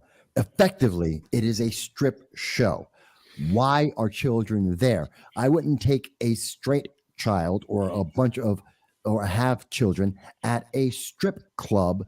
Why are we doing this for trans? It doesn't make sense. The logic doesn't follow through. And that's the thing. They're not using logic. They don't want us to think. We're not supposed to think about any of these things or ask any questions. We're just If you supposed think to you're right. go, yeah, okay. Thank you, oh leader, for making a decision for me. And I can't stand that. It's like you're a heretic now if you stand up or even question the ideology. I mean, it's a religion at this point. It is. It really is. It absolutely is. And it drives me nuts because whatever happened to I'm an American, I can think and say whatever I want for myself. Oh no, now we're just too stupid to be able to think, to be able to make statements, to be able to make decisions for our lives, unless we happen to be 6 and want to chop off our genitals, unless we comply with everything that the left says, and the things that the left says conflicts with the things that the left wants to do. They conflict. If you ever actually listen to some of the things, their movement for trans conflicts with their feminism, which conflicts with their race issues, and the CRT. They're like, oh, they're all together. They're all conflicting against each other. And you want how else are you going to create division? 100%? I don't care. What's that, Mike? How else are you going to create division? Well, their attempts to create division, I think, are actually uniting people on the populist left and the populist right. The only people left believing this nonsense are the normies in the middle and the establishment folks. And mostly the establishment folks are the normies in the middle because they don't realize what's actually going on. They don't see the world around them because they willfully put their head in the sand. That's a really great thing to do. Except, and I've said this many years, a lot of people say, well, Mike, why don't you watch TV? Why don't you watch entertainment? Why don't you watch sports anymore? And my answer has always been, because none of that's going to change my paycheck. None of that's going to make me be able to pay off my mortgage, because that stuff doesn't affect my life. I'll always have time to turn on the TV and just zone out. I'll always have time for that. I won't always have the ability to pay for the electricity or the cable bill so that I can zone out for an hour. And that's the thing. They're willfully denying the stuff that actually affects them every minute of every day. And that's dangerous. Because they don't realize their everyday lives have not been overly impacted. I mean, you could see it, was it last year, just Frank, North Carolina, when you guys had the gas shortage last year. You saw people in the streets literally beating the crap out of each other because they had to wait in line for 20 minutes to half an hour for gas. Slightly inconveniencing somebody these days with our mentality will turn people violent. It's absolutely insane. That's nothing. Look at what? look at what was happening in the 1970s. Oh with yeah, gas prices. Yeah. I mean, look at the what was it? The price caps that the governments were putting in place during the 70s and the 80s. The only thing that caused were shortages, and the reason why those shortages occurred is because the gas companies, the oil companies, the people who had the product were anchoring their boats offshore because they don't get paid until they offload, and they could sit there and wait and sit on it until the price caps were lifted. It wasn't until then that we actually had a stream of steady energy going to the pumps. See, and they're going to do it again. I guarantee you. There's a global gas cap being proposed by our frickin' Treasury Secretary Yellen. She's an idiot. Oh, don't get me started. She's I remember the 70s. I was alive in the 70s. I was old enough to remember the lines for the gas, even odd days. I remember. Yeah, but you know what I don't remember, Mike? No one ever had a riot about it. No. It didn't happen. No, People there were just some waited in fights in lines, but there was never a riot. Right. Well, we also had more social cohesion back then. People hate each other right now, and people just hate each other right now across the board. Well, for all the good that people say it's done, I can honestly say that social media has been a tremendous detriment to the human experiment, because what was supposed to be a means of gathering people together so we could share and unify ideas and get to know one another, people have gotten to the point where they put every goddamn thought they ever have onto the internet, and it creates everything that you say creates an argument. Everything that you do, every opinion that you have has an argument. And I come from a huge family. I mean, huge. My mother was one of 13 children. I've got 200 first cousins. My family is gigantic. There are divisions in my own family. We don't talk. I mean, there's literal hatred among people, and I'm like, for what? I don't understand why. But imagine how much worse it is when people don't have a blood connection, or they don't have some familial connection, or some reason to, be friends before or after. People just hate because they want to hate, and social media has given them all the tools they need to find everything you want to hate about a specific person or just somebody in general. Yeah, Mike, go ahead. I see your article put up there, but I want to talk to you about some interesting conversations I had with some. I was just actually showing some of the gas lines from back then. But they had more social cohesion back then. They were more of a community. We don't have that these days. I mean, and you're right, Frank. Social media has taken away the humanity from each other. It started out with just talking ish online, but now swattings are a common occurrence on social media simply because people are saying words that another person doesn't like, and they're going to send a SWAT team in there and Words are attempt to kill it. violence. Words are are violence. violence these days, and I don't know. Words, We have just different definitions words. of violence, I guess. I mean, look at January 6th. That was the worst insurrection I've ever seen in my life. 1 million unarmed people in Washington, D.C., from a culture that is the most armed culture in this nation, showed up to take over the Capitol without a single freaking firearm. Yeah, and Come on. the only person who got shot that day was an No, unarmed no, woman. wait. January 6th committee says they were heavily armed. With what? With no evidence. There's not a single picture, not a single video of any of the weapons. Honestly, you know what they were armed with? Beer. No, yeah, there was a lot of that. But it was a lot less of it than you think. But it just amazes me that they have to demonize. The left is very consistent. They have to demonize people who disagree with them. They have to react with violence every time anything that goes against their views is ever even uttered. They only have that reaction, I think, partially because they expect that everyone else is going to react the way they do. So they have to do it first.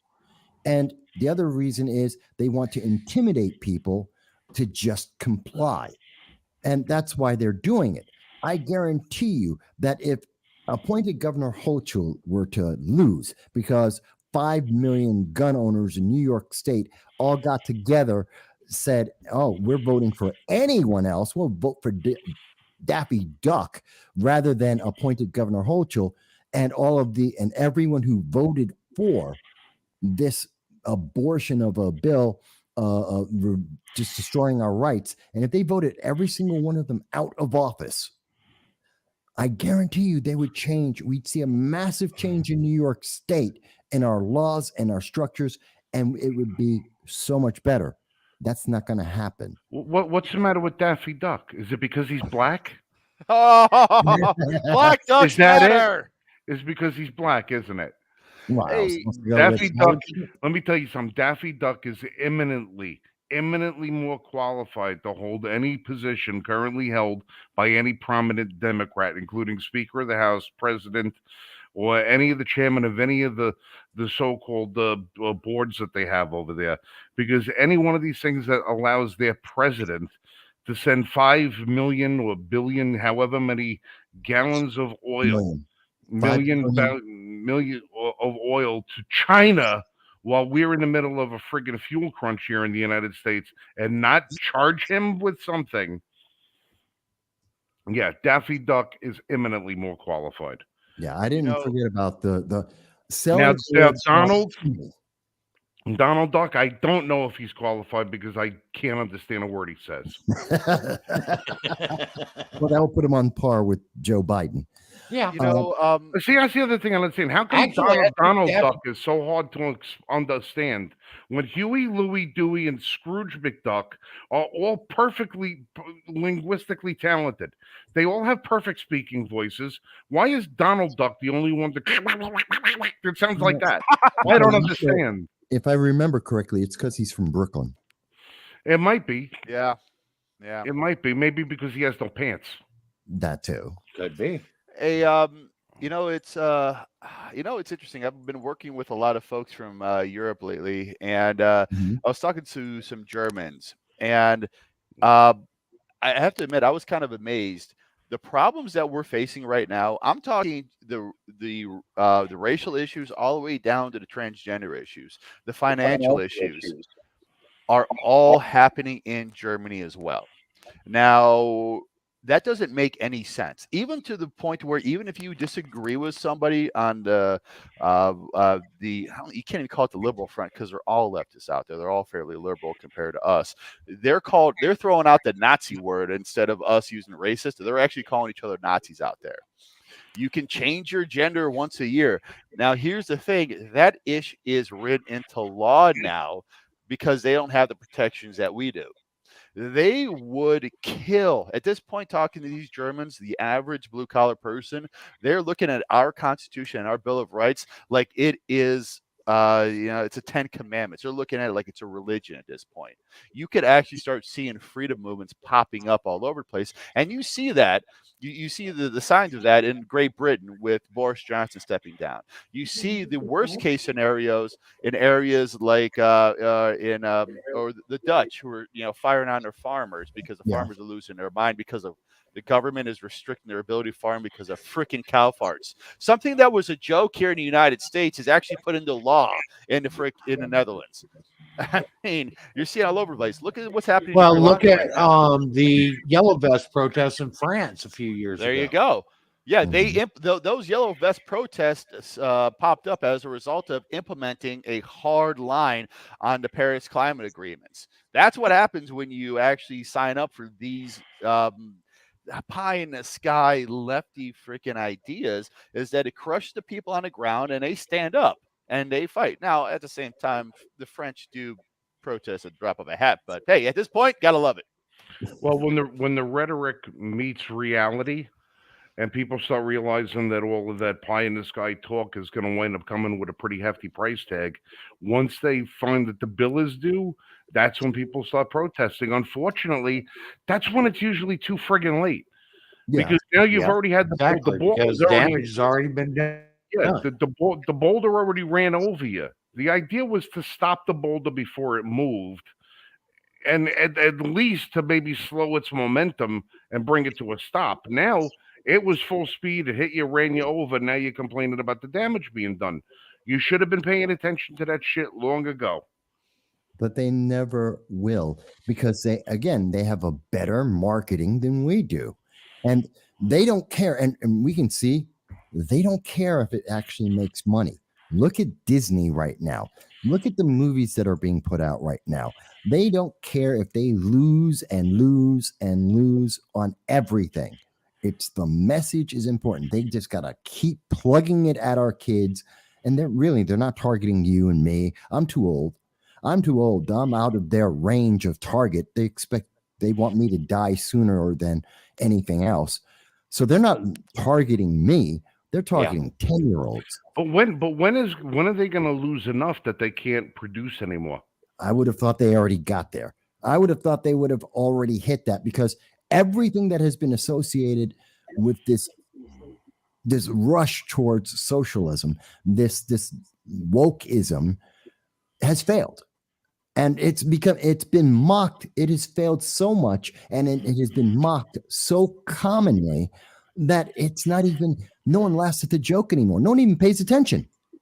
If you say, oh, this is woke, no one cares anymore. Why? Because it's all woke, and it's been woke for years, and it's failed every single time.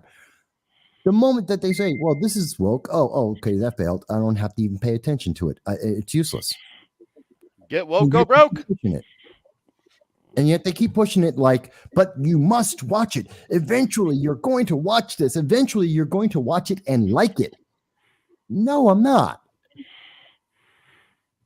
Because they think that once they get you to watch it, you'll eventually. I'll give you an example of how bad this is. You guys know I did a protest against CRT, critical race theory, at SUNY Broome College in southern tier of New York. And the day that it was proposed, they looked at me and they said, oh, well, we're going to push forward this critical race theory event that I've talked about for a year with them. And they said, we're going to do it anyway. And I said, I'm going to protest. They looked at me and they said, but you're black. And I was like, what the hell's that got to do with anything? But you're supposed to like this. See, the assumption is these are professors that are teaching kids that get paid hundreds of thousands of dollars. They have tenure, and they're looking at this like, but you have to like this. You're black. You have to agree with this. And I'm like, no, I absolutely will not. Do not. I'm protesting it. And then their second answer was, to resort to violence and threats, and said, "Oh, so we need the police?" I'm like, why? Why would you need the police? That makes no sense. But this is their mentality. That they assume, well, and they even told me, well, just go to one of the events. I went to the event. I wrote it's a 2-hour event. I did a 2-hour video knocking down every single thing that they did that was racist and counterproductive. They looked at me and goes, but you're black. You can't think that. That's not right. I'm like, what is this about you guys? Was that Harvey? Was that Harvey who made that comment? No, Harvey wouldn't even. He won't speak to me. But I just love it when these people that are pushing CRT and all these other racial agendas automatically assume that people of color cannot think for themselves. They don't assume it. It is an absolute. As a black Hispanic who goes around and covers a bunch of the BLM events as a Republican, where they see me and they scream out to the crowd, "It's Mike. He's here. He's a Republican." I'm like, when did I tell you? When did I not admit that? Of course I am. Here I am right here. I've always been here. I'm not hiding from you guys. They cannot understand the concept that someone is black and doesn't agree hook, line, and sinker 100,000% to everything on the left that they put out there. Doesn't matter what it is. Well, it's because it's group identity. They expect you to fall in line with the group narrative simply because you're black and you're Hispanic. I mean, you are only as good as the aggregation of your community, apparently. You're only as good as your victim status. Yes, sir. That's right. Well, my victim status is going up because they're passing laws like this one from appointed Governor Hochul that's going to disarm the communities that are most in danger, most at risk, most surrounded by violence, that need to protect themselves. And they're trying to make me more defenseless and get more black people killed. That's the result of this, whether they want to honestly Wrong victimhood. or not. But I'm not a victim. But I won't be a victim. I don't understand. When I grew up, I was always taught that you weren't supposed to stereotype people. Yeah, it looks like we're stereotyping the crap out of people these days. Why We're is just it- calling it something different? Why is it that minority cultures can always be stereotyped into a political class by the left, and that's the only time a stereotype is acceptable? Well, It's the only time. It's not the only time, because remember, I was raised with the idea, and I think we all know about it, Brown versus education, separate but equal is not true. We were taught that, at least I was taught that being segregation was a horrible, horrible thing. And today we have literally the CRT, the very same people. We have Hochul and all the left are out there telling us, but no, but you should be segregated. We need to segregate our schools based on the color skin, because separate is equal. And matter of fact, separate is better if we than segregate them, then we can give you guys more advantages. Yeah, we can give you guys the special treatment that you guys ultimately need. Yeah. Even though you don't realize it now, you need our help. Social control. They can control social interaction through these measures. That's what it is. It's kind of like going back to COVID. Ohio is one of those areas where we never really saw we've never seen a statewide curfew before. We've never seen a statewide mandate on keeping people, limiting people in your household. Areas like Akron, which have had until recently, because of the constitutional carry laws, had very restrictive gun laws. Now, or as a result of that, the police were very comfortable with not only knocking, but forcing themselves in people's homes and saying, you have too many people here, I'm going to write you up and put you in a nice government database. Now, I am hoping that these constitutional freedoms will, hey, sorry to say, cops, but if you are knocking on someone's door saying there's too many people in there, you're not doing your job. And maybe these Gestapo individuals who want to have that type of control may have a second thought about how they approach these situations. Look at Great Britain. Their COVID restrictions were so much worse than ours because they knew the person on the other side of the door didn't have a gun. Here, there's a gun behind every blade of grass. Something to take into consideration when we're talking about why we still have the freedoms that we have. The only reason why we still have them. Yes, sir. I agree. It's just mind-boggling, and a lot of people don't realize that all this stuff is connected. It's not like one or the other, or this is separate of that. They're all connected. The less you pay attention to what the government is doing, the more insane the government will become and the things they're going to do. And the left becomes more emboldened, knowing that no one is paying attention to stop them from doing insanity. And to Well, right. there's also a theory thought too. Do something so egregious, so outrageous that it is just so repulsive that when you take and bring out a less repulsive idea, people are a lot more likely to accept it. Oh yeah, You're talking about the big ask. That's Trump outlined that in The Art of the Deal, and the left uses that as a very effective tactic to get what they want. We don't.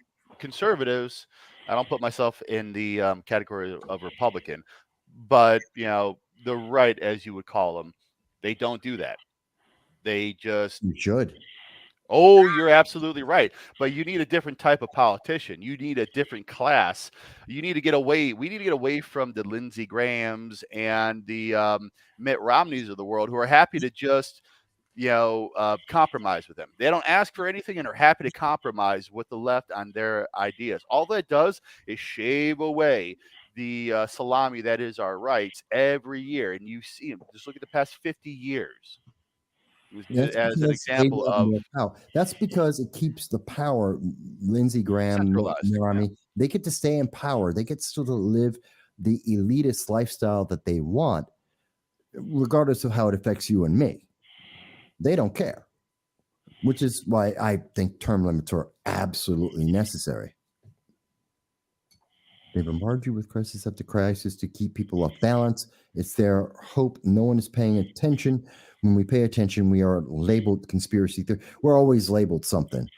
Well, I think the biggest fear of the establishment isn't the right or the left losing their minds and going on a ride. It's the populist right and a populist left getting together and having a coalition against the establishment.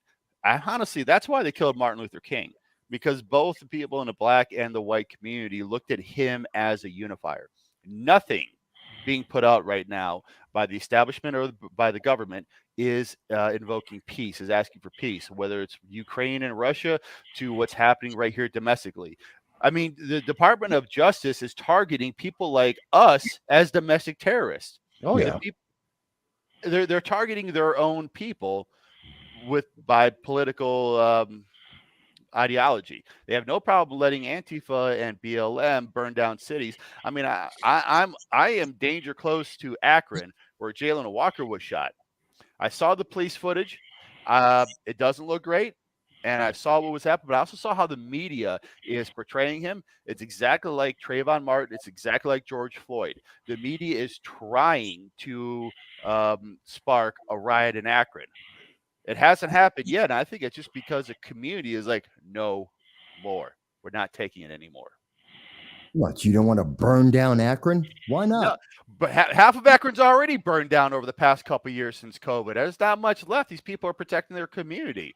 I mean, Akron is full. I mean, if you look at It might also have something to do with the constitutional carry. yeah, it might have something You're to going do to with have a that lot too. more people saying, you know what, maybe this isn't the best time to go out there and start setting dumpsters on fire and Well, try to break windows and stuff like I that. I 100% agree with you, but Akron is one of those areas where they have a lot. They had at least a lot of restrictive gun laws, and it's a lot of people who the culture said that if you have a gun, you're bad.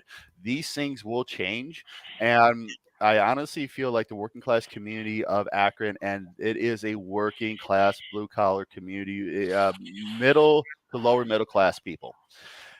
They are standing up and they're saying no more. We're not going to have our businesses and our homes burnt down. They have learned a lesson over the past 2 years and are saying no. Well, with that, I'm going to say no more for tonight, guys, because I am exhausted. I am Yeah, as we're well. closing in on 2 hours, so we can Yeah, go ahead and wrap this up.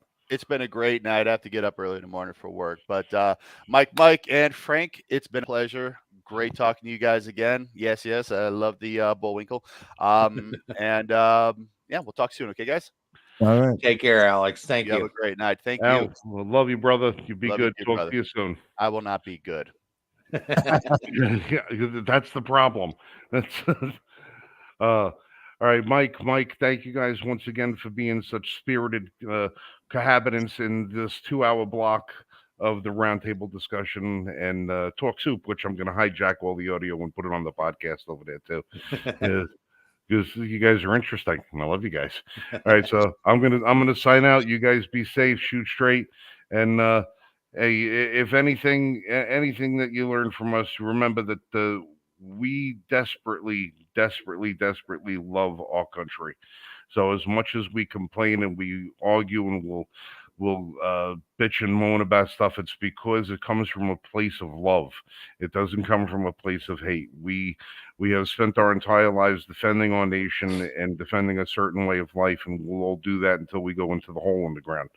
So just remember, everything that we say, it's because it's meant from the heart, not just because we want to hear ourselves talk.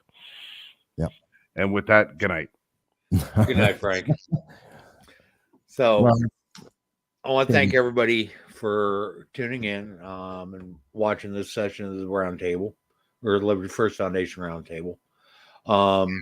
Very interesting discussion. And right now we are in a time where we need to be taking some serious thought into what our future is going to be and whether or not we are going to allow ourselves to be controlled and lorded over by our masters, or whether we are going to become masters of our government.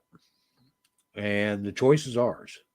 So we can actually choose to let things continue to progress as they are and eventually lose all of our freedoms, or we can actually start to take a stand.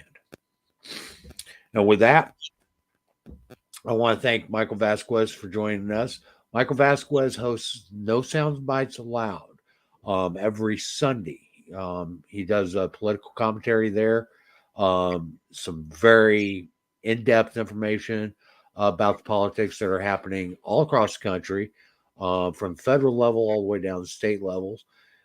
He does great podcasts, goes very in-depth, and often offers predictions of what you can expect to see happening within a few months of the show.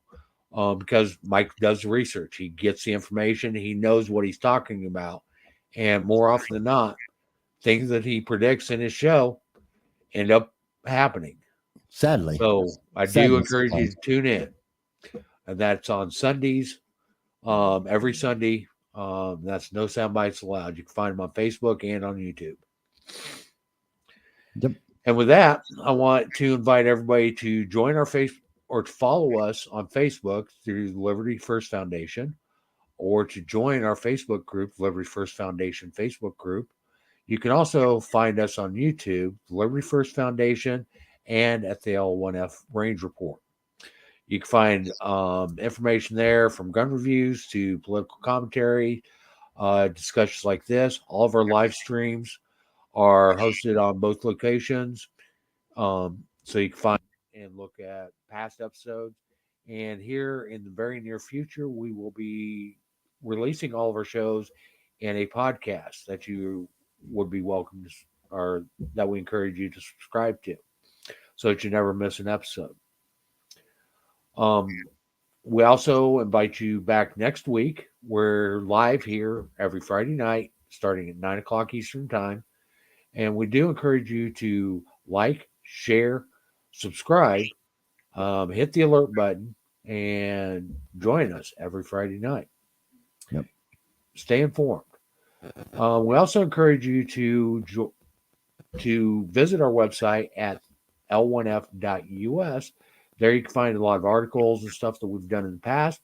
And we're going to be coming out with some new articles here very soon, with some fresh content.